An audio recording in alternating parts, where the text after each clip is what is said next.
Alhamdulillahilladzi hadana li hada wa ma kunna linahtadiya laula an hadanallah. Asyhadu an la ilaha illallah wahdahu la syarikalah wa asyhadu anna Muhammadan abduhu wa rasuluh. Rabbi shrah li sadri wa yassir li amri wahlul 'uqdatam min lisani yafqahu qawli. Amma ba'd. Qala Allah ta'ala fil kitabil karim, a'udzu billahi minasyaitonir rajim. Bismillahirrahmanirrahim. Kaifa takfuruna billahi wa kuntum amwatan fahyakum thumma yumitukum thumma yuhyikum thumma ilaihi turja'un. Qala Rasulullah sallallahu alaihi wasallam an Jabirin ibn Abdullah radhiyallahu an qala sami'tu Rasulullah sallallahu alaihi wasallam yaqul ma min rajulin yakunu fi qaumin ya'malu fihim bil ma'ashi yaqdiruna ala ay yughayyiru alaihi wa la yughayyiruna illa asabahumullah minhu biqabin qabla ay yamutu. Shadaqallahu adzim wa shadaqa rasul karim. Alhamdulillah, Bapak yang dimuliakan Allah Subhanahu wa taala, lagi dan lagi tidak bosan-bosannya kita bersyukur kehadirat Allah Subhanahu wa taala atas limpahan karunia nikmat begitu banyak kepada kita, khususon nikmatul Islam wal iman. Pagi ini kita bisa sama-sama menunaikan sholat subuh secara berjamaah. Mudah-mudahan segala amal ibadah kita diterima oleh Allah Subhanahu wa taala. Dosa dan kehilapan kita diampuni oleh Allah dan Allah selamatkan kita baik di dunia yang sementara maupun di akhirat yang selama-lamanya. Amin ya Allah ya rabbal alamin. Salam dan salam semoga tercurah limpahkan buat junjungan kita Nabi besar Muhammad sallallahu alaihi wasallam, keluarganya, sahabatnya, tabi'in, tabi'ut tabi'in, seluruh pengikutnya, insyaallah termasuk kita semuanya. Kita berharap Allah Subhanahu wa taala melalui baginda Rasulullah sallallahu alaihi wasallam memberikan syafaat buat kita, dan nanti kita akan mudah-mudahan akan mendapat minuman dari telaga Kautsar dari tangan baginda Rasulullah sallallahu alaihi wasallam. Baginda Nabi pernah bersabda, man ahya sunnati faqad ahabbani wa man ahabbani kana maya bil jannah. Man ahya, bar ahya itu hayat. Barang siapa yang menghidupkan sunnahku, sungguh berarti dia cinta kepadaku, dan barang siapa cinta kepadaku maka kita akan di surga bersama Nabi sallallahu alaihi wasallam. Ma'i fil jannah, bersamaku di surga. Kata siapa? Kata baginda Nabi sallallahu alaihi wasallam. Jadi kecintaan kita ini harus ada Pak kepada Nabi. Kecintaan kita kepada baginda Rasulullah ini harus ada dan harus dinampakkan. Gak usah sembunyi-sembunyi, gak usah malu-malu. Orang kafir aja dia dengan budaya dia nggak malu. Jadi kalau pembagian sunnah misalkan ya, ada surah, siroh, sariroh. Surah itu gambar apa foto? Gambaran baginda Nabi sallallahu alaihi wasallam dari ujung rambut sampai ujung kaki. Itu sunnah Pak. Nabi pakai bajunya bagaimana, Nabi pakai pecinya bagaimana. Walaupun kita belum bisa sempurna, minimal kita menutup aurat sesuai sunnah lah. Tidak ada yang melanggar gitu, minimal gitu. Dan harus ada kecintaan. Misalnya kita suatu saat pakai baju koko yang panjang, pakai jubah, bukan ke Arab-Araban, bukan Pak. Nggak ada urusan dengan orang Arab, apalagi Arabnya Abu Jahal mah nggak ada urusan ngapain. Niru-niru budaya Arab, nggak ada untungnya niru-niru budaya Arab. Tapi kenapa kita melakukan itu? Kita semata-mata cinta kepada baginda Nabi sallallahu alaihi wasallam. Jadi ini sunnah dalam bentuk surah. Yang kedua sariroh. Sariroh itu perjalanan hidup, autobiografi baginda Nabi sallallahu alaihi wasallam. Sering dijelaskan di sini kan oleh Ustaz Nasrullah. Oh ya lupa tadi ya. Ustaz Nasrullah enggak hadir karena ibunya sakit, Pak. Ustaz kita doakan mudah-mudahan segera disembuhkan oleh Allah Subhanahu wa taala. Beliau masih ada di rumah ibunya di Kuning. Saya baru baca WA-nya barusan. Jadi surah, siroh ini perjalanan autobiografi baginda Nabi sallallahu alaihi wasallam. Jadi baginda Nabi sallallahu alaihi wasallam seperti kita ketahui, beliau lahir dalam keadaan yatim piatu, kemudian dibesarkan oleh kakeknya meninggal, dibesarkan oleh pamannya meninggal, lalu kemudian sudah merangkak dewasa umur 15 tahunan sudah mulai belajar dagang, bisnis beliau. Bisnis memutar modal punya yang kelak nanti menjadi istrinya, Khadijah radhiyallahu anha. Kemudian menikah umur 25. Umur 25 menikah, Siti Khadijahnya umur 40 tahun. Kemudian baru mendapat nubuat, perintah kenabian itu umur 45. Dari 25 ke 45 berapa Pak? Bukannya 40. 40, maaf, 40 tahun. Dari 25 ke 40 15. Kemudian tadi dari umur 15 ke 25 10 ya. Berarti 10 ditambah 15 25 tahun Nabi itu belajar bisnis. Ingat, kalau disebut Nabi itu pengusaha, Nabi itu ketika beliau belum mendapat perintah kenabian. Nah, ketika beliau sudah menikah, maka beliau ini dalam tanda petik menjadi orang kaya, Pak. Hasil usaha beliau selama tadi remaja, kemudian ketika sudah menikah tapi belum mendapat nubuat 25 tahun, itu beliau relatif udah kaya. Dan kita tahu dalam catatan sejarah berapa unta yang dijadikan mahar ketika menikah dengan baginda dengan Siti Khadijah radhiyallahu anha. Siti Khadijah radhiyallahu anha. Tahu kan itu dalam catatan sejarah. Harga unta sekarang berapa misalkan? Kalau 20 juta aja kali berapa gitu?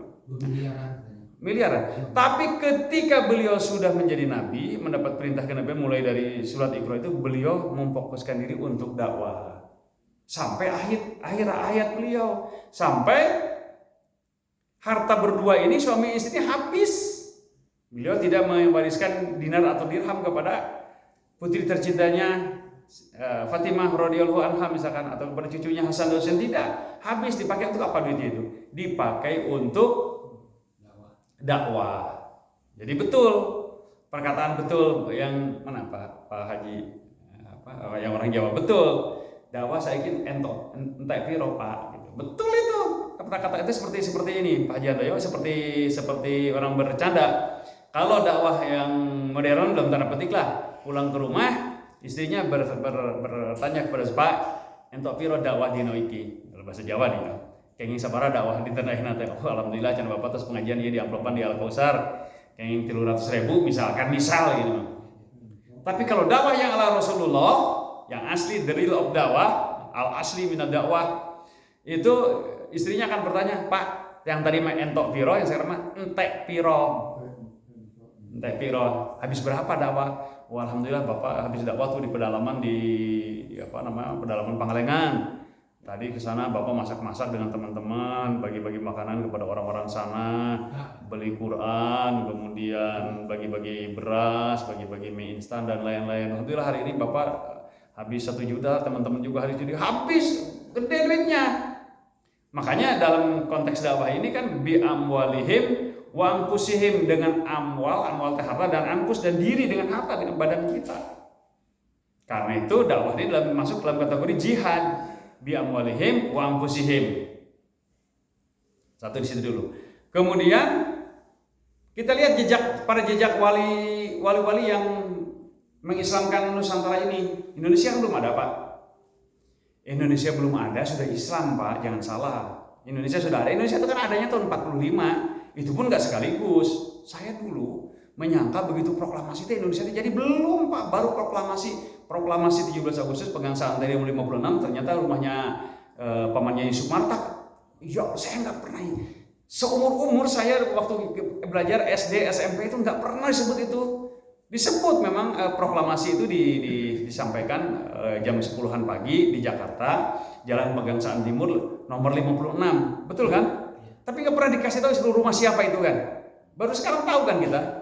Karena orang banyak yang membuli disebut gadun-gadun, akhirnya ada yang nyeletuk yang ngomong, "Tah eta nu dipake proklamasi masalah." Itu katanya berapa hektar tuh? Berhektar-hektar, bukan tanah kecil. Kalau sekarang wah miliaran harganya itu sekarang. Hektar. Hah? Hektar Bukan gede. Jadi waktu itu tuh dia pengusaha Arab. Orang-orang Arab konglomerat zaman waktu itu loh, berhektar-hektar, bukan kecil. Bukan rumah segede petak kita yang Al-Kausar 200 meter itu, bukan. Gede ke belakangnya. Dan itu dihibahkannya oleh beliau ke negara, bukan ke perorangan, ke negara. Nggak tahu akhirnya dikuasai oleh siapa itu, teman. Itu pamannya Yusuf Martak itu, orang Arab gitu. Saya baru tahu sekarang dulu nggak tahu. Karena mereka dulu nggak mau ngomong, ada serangan-serangan, sekarang mereka menyampaikan dan tidak minta imbalan sama sekali. Balik lagi, mana tadi? Sampai apa tadi, jadi lupa saya. Dakwah ya. Demikian juga dakwah para wali dulu. Ketika Indonesia ini belum ada, datanglah wali. Ada teorinya banyak, Pak. Teori Islam masuk ke Indonesia ini ada teori yang menyatakan bahwa yang datang ke Indonesia dari Gujarat. Dari Gujarat itu saat di Maharashtra. Gujarat itu India Selatan. State itu kalau kita provinsi namanya Maharashtra. Saya sudah ke sana, Pak. Udah ke sana. Salah satu kotanya itu di Gujarat itu Ratnagiri. Di sana itu Syafi'iyah, Pak. Padahal secara mayoritas di India itu adalah Hanafiyah. Hanafiyah itu begini, Pak, salah satu perbedaannya. Dia kalau sholat subuh yang diceritakan oleh Pak Dokter relatif siang.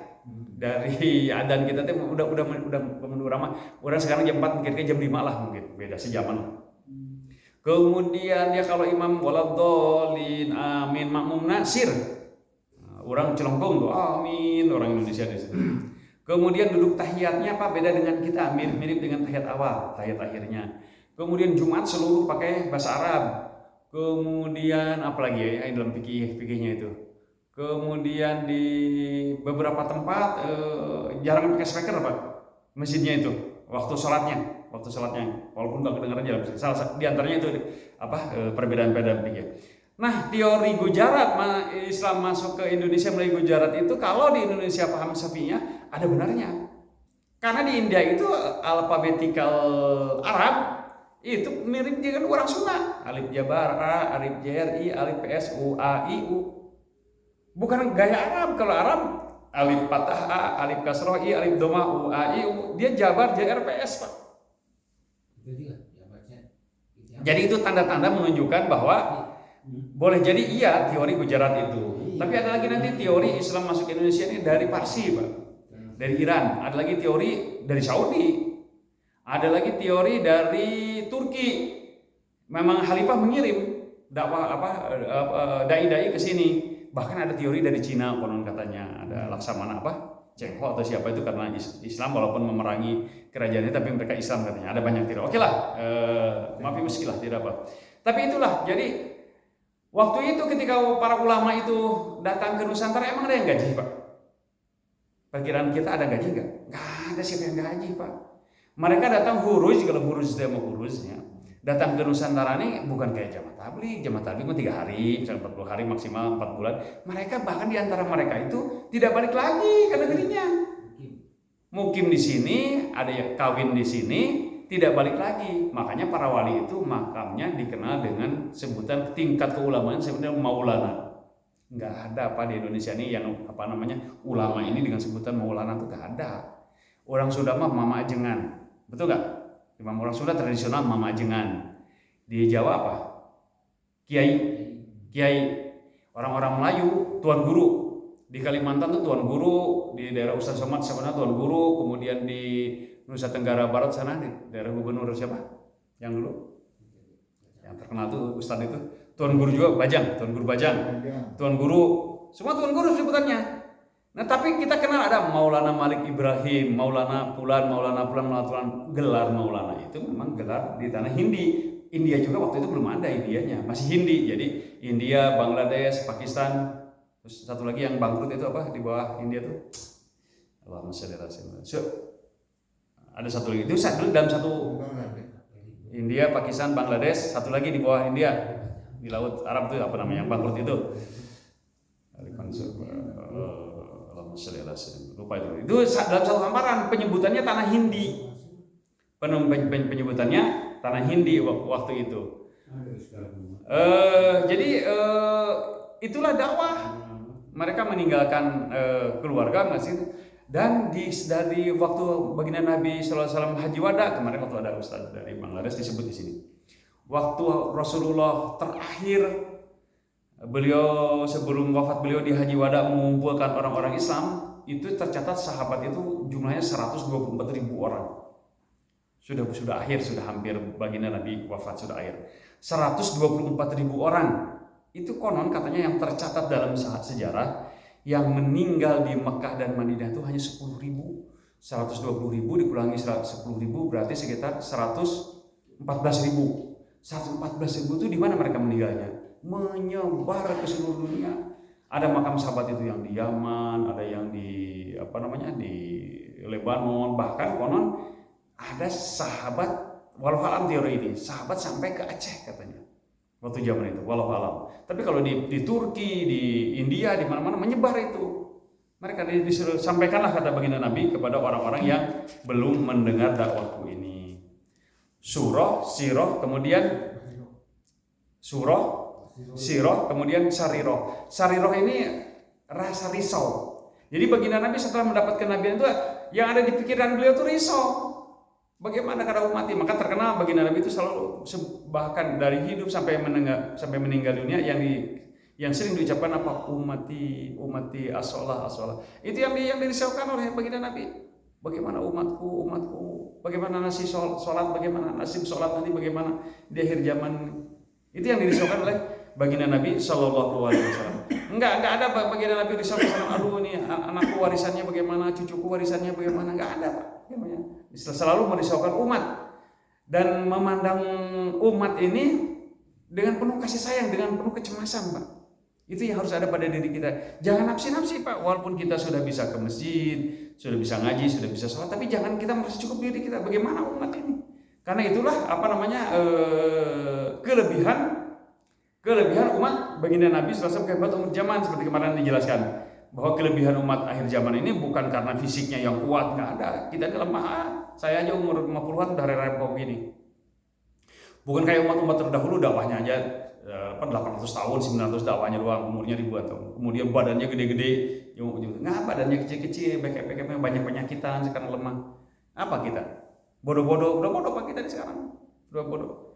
Tapi kita diutamakan, dicap oleh Allah sebagai khairu ummah, the best of umat terbaik. Bagaimana? Allah tidak menyebut umat terbaik itu umatnya Nabi Musa, umatnya Nabi Ibrahim, umatnya Nabi Isa, umatnya Nabi yang lain, enggak. Yang disebut sebagai the best of ummah, khairu ummah, itu adalah umatnya baginda Nabi Sallallahu Alaihi Wasallam. Konon ada keterangan, nanti Ustaz menjelaskan bahwa jangankan umatnya nabi-nabi terdahulu pun iri. Nabi-nabi terdahulu pun iri dengan umat baginda Rasulullah Sallallahu Alaihi Wasallam. Kita masuk ke kitab sebentar.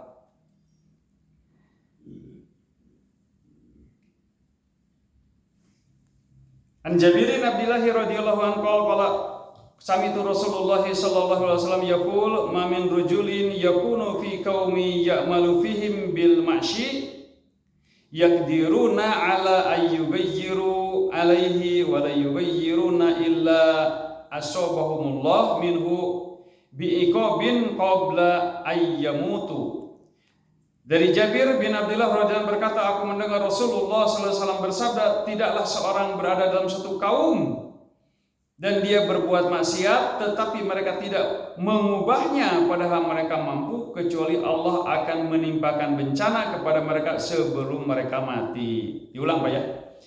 Dari Jabir bin Abdullah radhiyallahu anhu dia berkata, aku mendengar Rasulullah sallallahu alaihi wasallam bersabda, tidaklah seseorang berada dalam suatu kaum dan dia berbuat maksiat tetapi mereka tidak mengubahnya padahal mereka mampu, kecuali Allah akan menimpakan bencana kepada mereka sebelum mereka mati. Hadis riwayat Abu Daud, Ibnu Majah, Ibnu Hibban di dalam kitab Al-Asbani dan Al-Asbani dalam kitab At-Targhib. Jadi kita berada satu kaum, kita menemukan maksiat, kita mampu sebenarnya mengubahnya baik dengan tangan, dengan lisan, tapi tidak melakukannya, maka Allah akan timpakan bencana kepada semuanya Pak. Yang kemarin juga sudah ada hadis mirip-mirip dengan itu kan. Satu. Jadi coba begini Pak, kita pikirkan. Kesalahan Habib Rizik itu apa sih Pak? Habib Rizik ada menambang batu bara ada. Habib Rizik ada membabat hutan menanam sawit ada. Atau Habib Rizik itu menguasai BUMN lalu dikuasai dikorup itu ada nggak? Nah, salam bawel Habib Rizik teh. Lamun disebut salah tema bawel karena maksiat. Ada maksiat di sini kirim surat kepada polisi. Kemudian beliau tuh anggar keneh wae. Kalau zaman dulu ada hisbah. Kalau zaman dulu, sekarang udah enggak beliau zaman dulu. Akhirnya diterjunkan dia obrak-abrik kalau zaman dulu. Sekarang dia sudah berubah. Suatu saat ada debat di TV antara petinggi polisi dengan Habib Rizik. Kata Habib Rizik, harusnya kalian itu para pejabat malu. Gak usah kami ini turun, ngapain kami ini turun? Kalian ini sudah digaji oleh negara, digaji oleh rakyat. Undang-undangnya ada, perdanya ada, semua peraturan ada bahwa maksiat itu tidak boleh. Miras itu tidak boleh, pelacuran itu tidak boleh, judi itu tidak boleh. banyak sekali dan itu nggak ada. Harusnya tugas kalian. Kalau kalian sudah turun, ngapain kami turun katanya? Harusnya kalian malu. Kenapa kalian nggak turun? Itu waktu itu ketika itu ada oknum aparatur berapa nggak bisa jawab begituin Pak. Ya betul kan? Ngapain coba? Lalu dicari-carilah kesalahannya kan. Keluar dari rumah sakit yang terakhir itu keluar dari rumah sakit ditanya, bagaimana Bib kabar? Kata wartawan, alhamdulillah sehat, besok juga pulang. Waktu itu beliau baru di swab nggak secepat sekarang, butuh 3 hari waktu itu. Habis itu pulang 3 hari kemudian beliau ternyata positif. Tapi kan positif macam-macam orang positif, ada yang ripuh juga saya, ada juga yang positif yang biasa-biasa aja kan ada kan, yang ripuh, yang setengah ripuh, yang apa dok istilahnya teh, non apa? Non gejala kan ada kan, macam-macam kan itu. Diumbarlah bahwa Habib Najib telah bikin kebohongan publik dan telah meresahkan meresahkan masyarakat. Siapa yang resah? Diputuslah 4 tahun. Coba ngomong kayak gitu 4 tahun. Satu aja koruptor triliunan atau 4 tahun, habis 4 tahun banding akhirnya diputuslah jadi 2 tahun. Karena ternyata kata hakim yang terakhir itu tidak terbukti ada keributan di masyarakat, yang ada keributan di media sosial media sosial apa ribut wae atau tinggal keributan di Facebook misalkan, ngapain saling maki di Facebook Pak tuh, ya Allah ya Robi, ya, itulah Pak gambaran kita, dan itu nggak aneh, jadi tidak aneh, yang kayak gitu biasa aja lah gitu. Kalau keributan bulan Ramadan itu katanya warung-warung yang buka gitu ya. Yang mana tuh? Bulan Ramadan. Bulan Ramadan. Keributan di pokoknya April itu jangan dagang. Oh. Bulan Ramadan.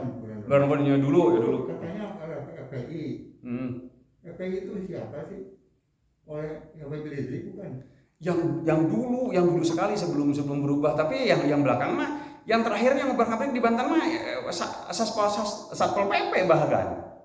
Di Banten itu kan Islami, ada di beberapa kabupaten itu Islami, bahkan gereja pun kan ada yang nggak boleh di situ misalkan. Itu Satpol PP makan yang melakukannya. Dulu memang ada kayak gitu. Jadi katakanlah ada satu tempat orang maksiat merajalela, lalu orang puasa di bulan puasa terang-terangan makan, lalu diperingatkan nggak bisa, sudah dilaporkan. Beliau tuh selalu begini, terus pertama dilaporkan dulu, setelah dilaporkan lagi 3 kali, lalu dimediasi, dipapatahan, dinasihati nggak bisa lagi, lalu dia menghisbah, misalnya bubar kayak gitu. Ya harusnya kan tugas aparat negara kayak gitu. Emang kita misalkan begini, kita ini bulan puasa nih, tiba-tiba di sini misalkan ada bazar di sini, orang balik kecelakaan makan, hati kita enak nggak? Coba hati kita enak nggak? Kan kita dakwah, kita kan menjaga anak-anak kita. Anak-anak kita dari yang kecil Pak, dimulai dari puasa beduk, betul nggak? Anak kita TK, SD, kelas 1, kelas 2 itu. Diajar puasanya, bangunin susah, kuing tadi dibangun diusap ku air mukana, kadang-kadang di bangku Pak. Anak saya dulu di bangku Pak, diambil dari tempat tidur tuh suruh, kan ngantuk kan anak kecil mah. Apalagi di hari-hari ngantuk di bawah. Sok ujangnya sok diajar puasa, sok sakuatan. Disuapin.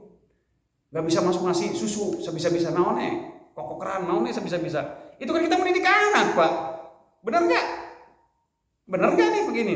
Emang orang tua jangan sahur ngantuk diantep gitu?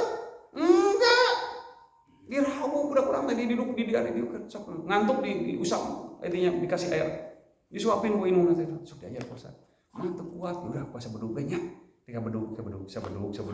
Itu pendidikan yang luar biasa. Tiba-tiba misalkan ada bazar, kan orang ngomong bulan puasa naon mah, iya perintah ti Allah, perintah ti Rasul, tekenging mam, tekenging minum, ketika maghribnya sing kuat ke pamit kuat dipasih hadiah, umumnya dipasih pemesakan kantong, pemesakan apalah. Dakwah kita kepada anak bilang apa dengan sungguh-sungguh. Bahkan ibunya ketika dia menstruasi, ketika dia tidak puasa, makan teh susu rumputan Pak. Itu saya alami di istri saya Pak. Ibunya nggak puasa nih, susu rumputan bisina bisa budak kabita si mama aja nah, makan ayo. Tiba-tiba kalau kita kan rumah kayak ini kan jauh dari tempat tempat makan. Tiba-tiba orang-orang rumah-rumah yang dekat pertokoan ada gitu balak kecelakaan misalkan Pak. Sementara kita mendidik anak, nah cek berarti mah gini batu balak kecelakaan gitu, nu pakai tenda, nu pakai nutup kelihatan kakinya dan lain-lain. Orang Islam pasti sakit hatinya Pak kalau ada iman. Karena apa? Ciri iman itu kalau dia melihat maksiat, dia ubah dengan tangannya, nggak bisa dengan tangannya, dia ubah dengan lisannya, nggak bisa dengan tangan, dengan hatinya benci. Tapi itu selama 5, namun benci acan. Dalam konteks dakwah itu iman nggak ada Pak. Walaupun dia puasa, dia sholat, dia zakat, dia haji Pak. Harus benci gitu. Jadi sebenarnya benar. Hanya oknum yang tidak mendukung. Begitu Pak Dr. Hikmat kira-kira penjelasannya.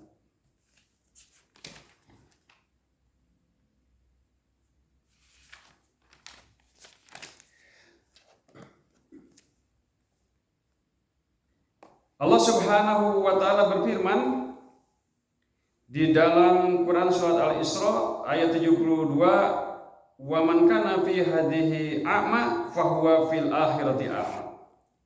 Barang siapa buta hatinya di dunia ini, maka pasti dia akan buta di akhirat.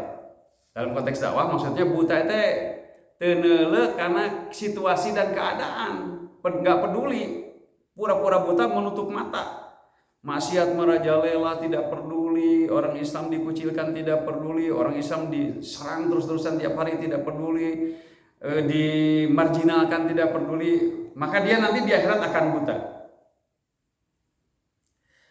Khatamallahu ala qulubihim wa ala sam'ihim wa ala absarihim gisawah. Allah telah menutup hati, pendengaran, penglihatan mereka. Al-Baqarah ayat 7. Bagi orang-orang yang terus-terusan maksiat, terus-terusan memusuhi Allah, memusuhi Rasul, memusuhi Islam, maka Allah akan menutup hati, pendengaran, penglihatan mereka. Jadi jangan sekali-kali kita ini berada di kelompok mereka Pak.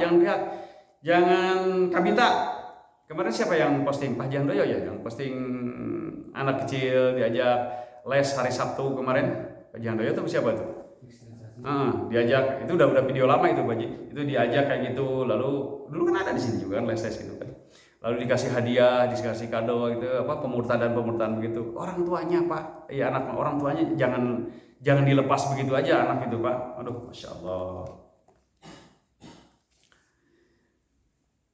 Diriwayatkan dari Anas radhiyallahu anhu bahwa Rasulullah SAW bersabda, kalimat la ilaha illallah, kalimat syahadat, kalimat la ilaha illallah akan selalu memberi manfaat bagi orang yang mengucapkannya dan akan menjauhkan mereka dari azab dan bencana. Jadi kalimat tauhid, kalimat la ilaha illallah akan memberikan manfaat bagi yang mengucapkannya dan menjauhkannya dari bencana. Para sahabat bertanya, "Ya Rasulullah, apa yang dimaksud dengan mengabaikan hak-hak kalimat la ilaha illallah?" Beliau menjawab, perbuatan maksiat kepada Allah dilakukan dengan terang-terangan tetapi tidak dicegah dan tidak diubahnya. Hadis riwayat Al-Asbani dalam kitab At-Targhib.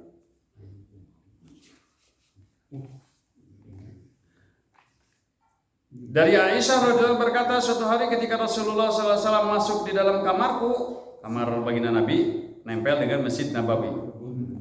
Baginda Nabi masuk di dalam kamarku, kata Siti Aisyah radhiyallahu anha. Dan aku ketahui dari raut wajah beliau bahwa sesuatu telah terjadi pada dirinya.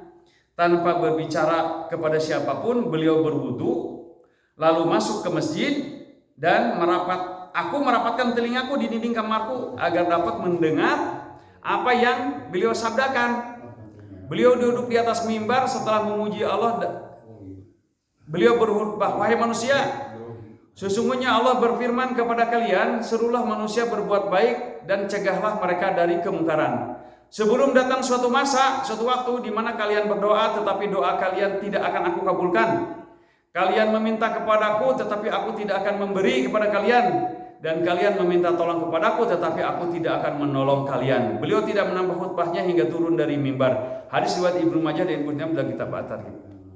Jadi Siti Aisyah menceritakan suatu hari baginda Nabi masuk ke rumah, ketinggali ada sesuatu di raut wajah beliau, berwudu masuk masjid karena masjidnya nempel, lalu berkhutbah. Ini ancamannya luar biasa nih Pak. Kalau maksiat dibiarkan, apalagi maksiat itu ada di rumah kita Pak, hati-hati Pak, jangan sampai terjadi nauzubillah. Maksiat yang di rumah kita apa? Misalkan ada keluarga kita sampai tidak sholat Pak, itu maksiat raksasa, maksiat besar tuh, jangan dianggap kecil Pak. Kalau sampai terjadi begitu, coba perhatikan kalimatnya nih, perintahnya. Serulah manusia berbuat baik, cegahlah mereka dari kemungkaran sebelum datang suatu masa di mana satu, kalian berdoa tetapi doa kalian tidak dikabulkan. Ada maksiat, Kita tidak cegah, kita tidak dakwah. Urang ngadoa, doa tidak dikabulkan, Pak.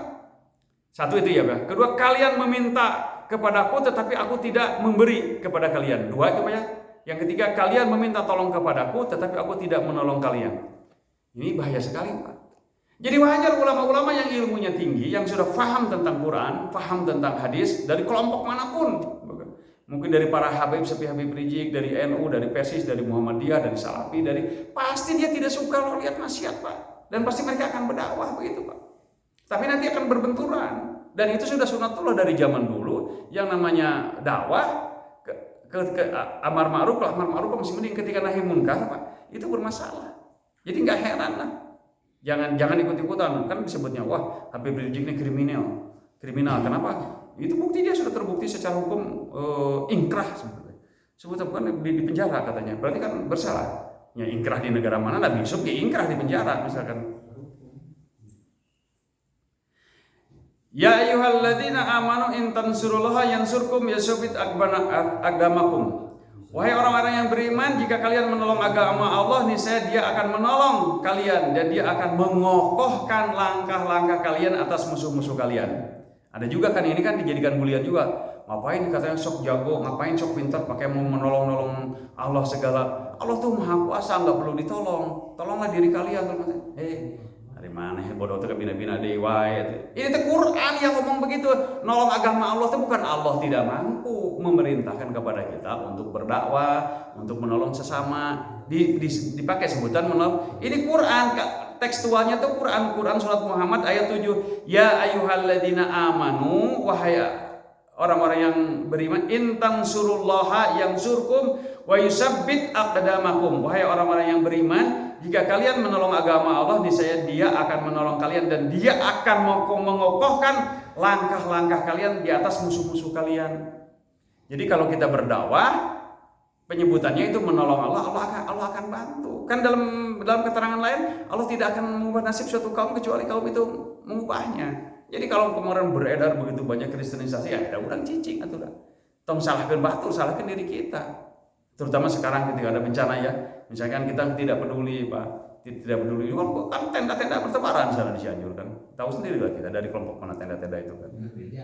Nah makanya kita haruslah semampu kita lah. Di sana kan sudah ada, alhamdulillah kita dari sini udah transfer ke sana 2 kali. Kemarin ada terpal gede kita kirim juga ke sana. Kalau kita tidak mampu kita nggak usah ke sana. Banyak teman-teman di sana, Pak, ada teman FPI, teman Jemaat Tabligh, dari semua kelompok banyak sekali. Minimal ada lah. Kemarin titipan dari Dr. Hidmat, alhamdulillah dibeliin ditambah buat beli terpal kita kemarin dititipin ke si Ustadz Ridho yang pernah khutbah di sini tuh ke sana. Harus peduli kita, Pak. Jangan kita ngomong doang NATO no action talk only, jangan kita harus peduli semampu. Makanya orang biasa kilo mau boga apa boga lah, insyaallah biasa kilo Indomie 3 biji mah boga. Enggak gede kejam. Allah itu tidak akan. Masya Allah. Jadi begini, Pak, kejadian dalam sahabat. Nabi itu mentargib itu memberikan, wahai sahabat-sahabat, kita akan berjihad di jalan Allah. Barang siapa menjihadkan hartanya di jalan Allah begini. Barang siapa mengimpakkan tenaganya begini. Barang siapa gugur di jalan begini. Ada sahabat yang miskin, Pak. Itu menggunung, Pak.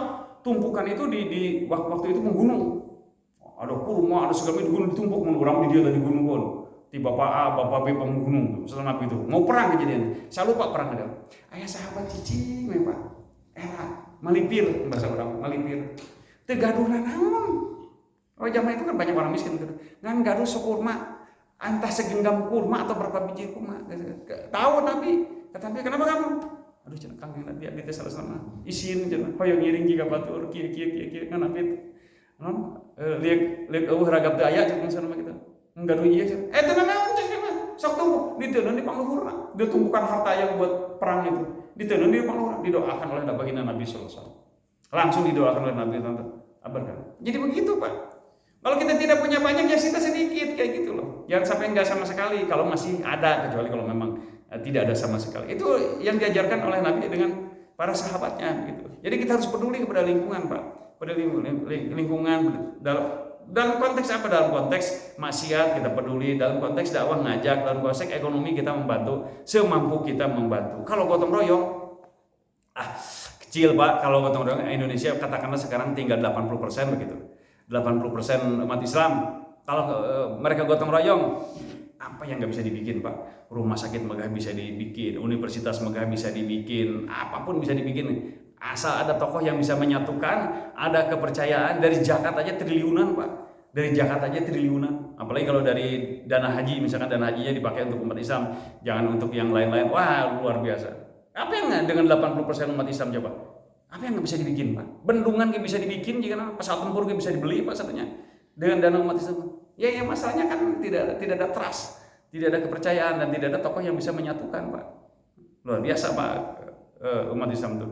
Misalkan umat Islam bisa mengelola ekonominya, waduh Pak, dari beras aja misalkan umat Islam sekarang ada 200 juta ya misalkan, sehari makan beras sekilo aja misalkan, kemudian ada yang mengelola itu misalkan dapat keuntungan 1.000 aja, waduh luar biasa gitu. Tapi ya itulah, makanya kan kalau jadi umat Islam itu kalau dia dakwah ngajak sholat, ngajak tahajud, sabar, jaga hati, nggak akan ada masalah Pak. Jagalah hati, nggak akan masalah gitu. Tapi kalau sudah menyangkut ekonomi dan politik langsung dibully. Ustadz Somad cuma ngomong belilah di warung tetangga. Cuma dibully, habis dianggap rasis itu Pak. Cuma ngomong beli di warung tetangga. Lagian kalau beli di warung tetangga itu nggak akan full dibeli, pasti beli juga di tempat supermarket itu pasti beli juga. Makanya saya menganjurkan kepada bapak-bapak dan diri saya sendiri keluarga juga. Ini kan di sini ada warung nih di belakang Aki Pepen tuh. Pedagang si Haris ada warung tuh.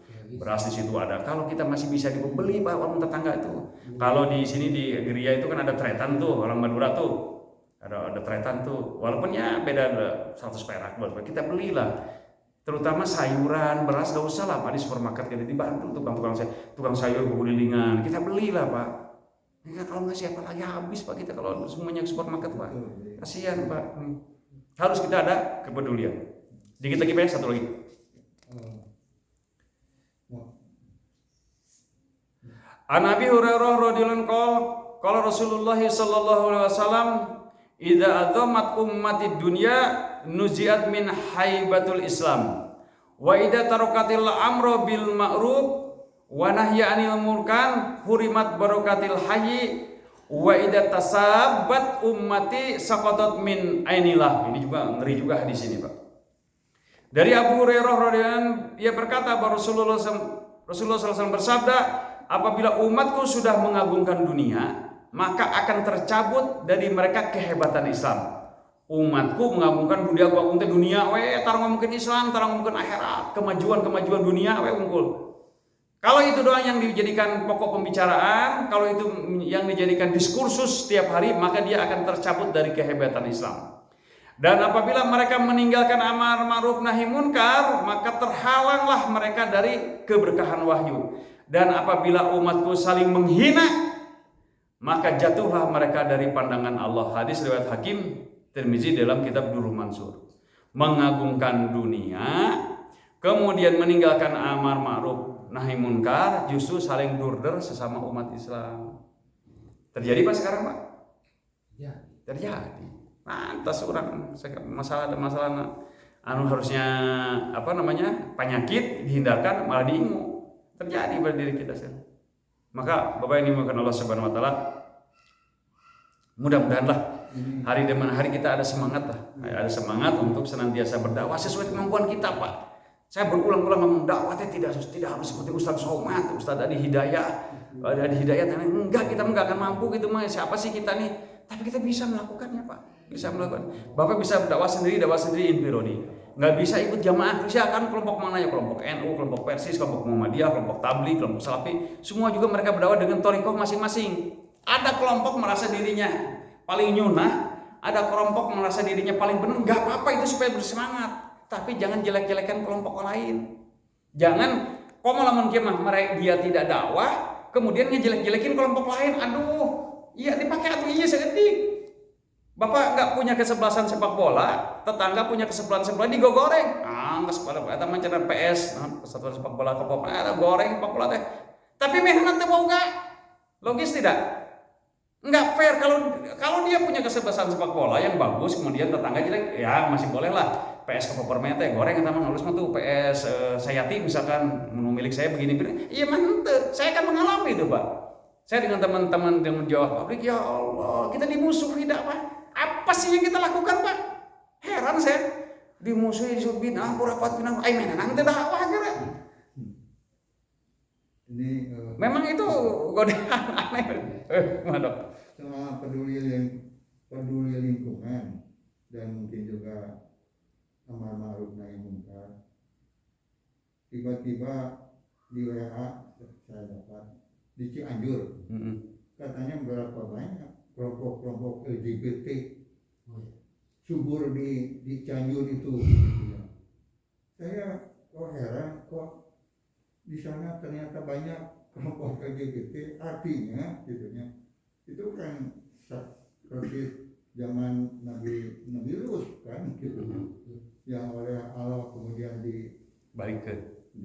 Dibalikkan dimusnahkan, diazab gitu lah gitu.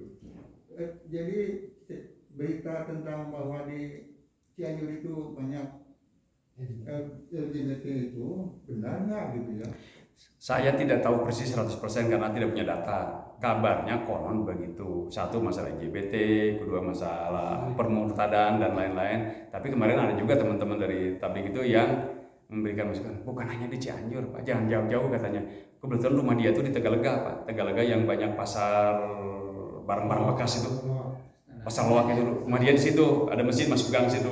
Mari, eta tong jauh-jauh cenah Pak, tinggal liwe di dinya di Tegalega kelakuan, di Taman Tegalega, tong jauh-jauh. Atau misalkan di Saritem lah yang disebut ini, tong jauh-jauh. Mak, siapa di kota besar sebenarnya lebih gede Pak? Ya bersyukur alhamdulillah Allah tidak menurunkan bencana Pak. Maksiat mah lebih gede Pak. Bandung teh juga cekungan kieu tah Bandung teh Pak. Di dia Tangkuban Parahu berapi enggak? Berapi. Itu di situ Pengalengan berapi enggak Pak? Berapi di dia itu Ciwidey berapi enggak Pak? Bandung teh kieu cing atuh sing mikir umat Islam, Bandung teh juga kieu maneh aya di tengah kieu dikelilingin ku gunung berapi. Lamun batuk eta bareng hiji kumaha gunung berapi teh. Entah ulah maksiat. Kami kan nggak ngerti kan. Jadi masalah tadi itu memang ada konon, tapi sebenarnya bukan hanya Cianjur. Bandung boleh jadi lebih gede Pak sebenarnya kayak gitu. Cianjur itu banyak sekali gitu maksud saya. Dan karena itu gempa itu di Cianjur adalah hukuman.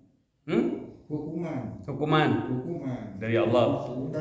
Bukan azab, bukannya ujian ataupun musibah, bukan. Lebih dari itu. Gitu. Mirip cerita bahwa saya ada berita di Poso. Poso kemudian tenggelam kan. Kemudian jangan-jangan tsunami Aceh itu katanya ketika itu di sana banyak maksiat di pantai. Dan itu semua menurut saya hukuman, bukan musibah gitu. Boleh saja Pak kalau kita berpersepsi begitu, tapi kita tidak bisa memvonis kalau sesuatu yang itu urusan Allah kan rahasia Allah. Wallahu alam. Jadi gitu mah hanya kita bisa menduga-duga diri kita antara hukuman, peringatan atau pelajaran macam-macam lah gitu. Tapi kita tidak bisa memvonis itu mah rahasia dari Allah Subhanahu wa taala. Hanya kalau dalam hadis-hadis yang diterangkan tadi ada maksiat merajalela, kamu mampu mengubahnya, kamu mampu berdakwah, tapi tidak bisa dilakukan, Allah akan turunkan azab nanti apa yang disekalikan. Masuk itu barang yang disampaikan oleh Dr. Hikmat itu. Kalau berdasarkan hadis-hadis dari yang kemarin kan sudah kita bahas itu. Bertebaran hadis-hadis begitu. Ada maksiat, bahkan maksiat itu maksiat yang parah. Misalnya kalau LGBT itu kan parah banget kan.